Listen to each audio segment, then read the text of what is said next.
விருந்து வீட்டுக்கு போவதிலும் துக்க வீட்டுக்கு போவது நலம். இதிலே எல்லா மனுஷரின் முடிவும் காணப்படும். உயிரோடு இருக்கிறவன் இதை தன் மனதிலே சிந்திப்பான். பிரசங்கி 7:2.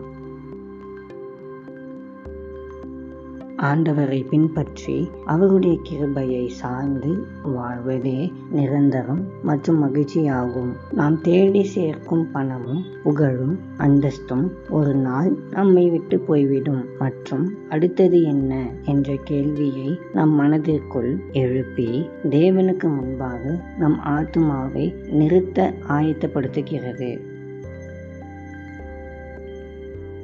அன்பின் ஆண்டவரே, உமக்கு ஸ்தோத்திரம். கர்த்தாவே, இந்த நல்ல நாளுக்காக நன்றி. இந்த நாளிலும் உம்முடைய கிருபையினாலும் சமாதானத்தினாலும் எங்களை நிரப்பி வழிநடத்தும். நீவே எங்களுக்கு நிரந்தரமாக இருப்பதற்காக நன்றி. இயேசுவின் மூலம் ஜெபிக்கிறோம் எங்கள் நல்ல பிதாவே. ஆமென்.